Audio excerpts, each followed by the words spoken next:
Okay, let's start this off, guys. This is your girl, ASM Bishop Marketer.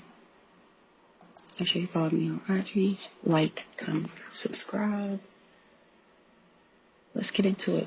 So, I've just watched this movie called First Kill. The starring cast, I had them pulled up. Let's talk about it. Number one favorite person is definitely Bruce Willis. Let's talk about it. He's a legend, underrated, probably paid, but that's the main character, the most attractive character that I saw. That really made me wanted to watch it. And also, Hayden Christensen was in this as well. This is the guy who played in the movie Jumper. So if you're familiar with that particular movie, then you'll enjoy this one as well. I like him. I'm reading online that not a lot of people do. Think his acting is not so well. I believe he has like a mystique to him, so I disagree. But let's get into it. Let's talk about it. So the movie comes on and he is in a boardroom running some business. It doesn't go much into detail, but the conversation is around deals of $8 million plus in reference to gas and oil. That says enough for me. Seems like he's doing some kind of good business, good work. So he catches a phone call, and it's this girl. She says that their kid, for another time, how many times I'm not sure, maybe 3 or more, but for another time, the kid has been beat up this year. But it's just like it's the 3rd time this year, or it's the 4th time this year, or something close to that. I'm not really sure. But yeah, so he gets the call. Once he gets the call, he's like, okay, I'll handle it. We'll take care of it. Also, in the midst of this, the kid needs to be picked up from school. But the girl is a nurse. His wife, I think it's his girlfriend. I don't think they're married. But either way, the lady that he's with, she's a nurse. And she can't get off. She has something to do with it within her office or the hospital, clinic, lab, whatever. So she's asking for him to do so. So he's like, I'll shift some things around and I'll take care of it. So he tries his best. He handles it. The movie moves forward, and now they're at the home, all of them. And so to nip the issue in the bud, he has this clever idea to take the boy, who we're going to call Danny, or who is Danny. He's played by this guy, this kid by the name of Todd Shelton. Forgive me, I've been doing a lot, but he says I'm going to take you on a deer hunting trip, and within this deer hunting trip, we're hopeful that this helps him.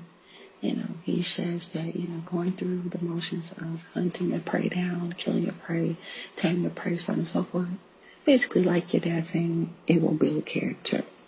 So they go on this trip, they get out there, and this police officer wants to get into the town that he's from, because he's going back to his hometown. He almost backs into the police officer. The police officer comes around the car. He's like, hey, I haven't seen you in years. You was a kid, seen you. And then just his parents. So they kind of catch up, basically. So they catch up, he asks him what he's doing in town. He tells him he's coming out to hunt and see his Aunt Dottie and, the old powwow. So he leaves, and he hands the Aunt Dottie's house. And they settle down, and off the hunting Will and Danny goes, which is the father and son. Get out to where they're going to hunt in the grassy area. They're practicing with the gun. He's telling him, well, actually, he did that before they went on the trip. He took him to the woods and let him shoot cans and told him about the safety of the gun, what to do with the gun, how to handle it, so on and so forth, and that it was his father's gun, which is Will's father's gun, and it was a shotgun. It was a rifle. But again, fast forward back to where we were. Now we're out. We're about to dip. As they're walking, they see a doe. So they kneel down, get the gun ready. He gives it to Danny, tells him to take a deep breath. Before he does that, an eagle crows, and of course, any smallest sound sends the deer off. So, missed the shot, missed the kill. As they're doing that, they're standing by this rickety old barn, and through the barn's window to the other side's window, he can see one man pointing a gun at another man, and they're having a dispute about where it's at. Not technically saying what it is, but, where is it at? Where's the stash at? So on and so forth. And God's like, here's the key. As soon as, the deal is set, I'll take you where it is, and we'll both, get what we need, and this will be over. He's like, screw that. I ain't trying to hear that. You don't tell me where it is. He's standing, pointing this gun at the guy. Long story short, he shoots the guy. Well, before he shoots the guy that has the gun pointed at him takes the key, tosses it into who knows where, just tosses it. Just so happened on the other side of the barn where Will and Danny is, they see the key. They see where the key lands. They see, what happens to the key. They see all this, but they're trying their best to be quiet, not be seen, not even know, alert these two that they're there. Because, of course, something clearly bad is going down, so they don't want to be a part of it. But the guy tosses the key. They have more argument. It didn't work.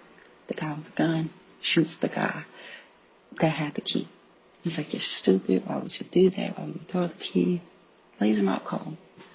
And inside of his right chest. Lays him out.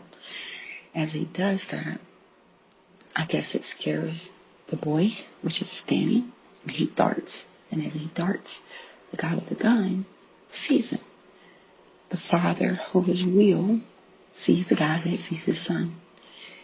He pulls or draws his gun as if he was going to shoot Danny, and so Will shoots the guy. And so now we're in a pickle in the middle of the woods. 2 guys shot. We have to shoot one for self-defense. The other one, we have no clue what they're doing. They go over to the body, and it's a police. You heard me. It's a police. Not the one that was shot first, but the second one who actually was holding the gun. It's a police officer per his waist. So Will, the father, is trying to figure out what to do, how to handle the situation, how to make best of it. Heart racing, of course, mind probably racing, trying to protect him, himself, the son, everything. Out of nowhere, the first guy wiggles, he moves, he raises his hand. The son's like, look, Dad, hey, he's not quite dead, So they pick him up, put him in the truck, take him back to the house, because remember, his girl's a nurse. Put him on the sofa, help him. He's bleeding. The girl's irate, like, who is this? What has happened? Talk to me. Why should I help him? So on and so forth. It gets all bonkers and crazy. He slightly explains, and when I say slightly explain, I mean it in that very tense. He slightly explains. He does not go into full detail about what happened. He says that this man was shot. He needs help him. A little bit eventually later, they go into the kitchen after she has done her magic on him and, got him to a point where he could sustain. He tells her, the scenario. I saw these 2 people got shot, and I had to shoot the guy because he was about to shoot Danny. Give him the whole rundown. He even emphasizes that it was a police officer. So now they're reluctant to take the gentleman to the hospital or even report what has happened. And as they're discussing this in the kitchen, the guy has woken up. They don't know it. He has a son as if he is going to take him hostage. And he has like a little pliers, surgical pliers, what the lady used to pull the bullet out of his chest. He used that to kind of hold the boy hostage. And he was like, don't do this. Will's like, look, we're trying to help. He had his gun pointing at him. And the guy's like, you don't understand. I have to get out of here. I have to have him, It gets kind of crazy. He has a kid, and he's like, look, that's a kid. Like, don't hurt my kid. And he's like, I need him as collateral, and so on and so forth. And basically, he's expressing that he needs that kid, and he needs to get back to the kid. So Will puts his gun down, and he agrees to go with the man back to where the key is, so they can, who knows, move forward. They end up getting in the truck, going back to the site. But what was weird about this is, and that seems transitioning from the home to the truck, Will had the gun. Will put the gun down.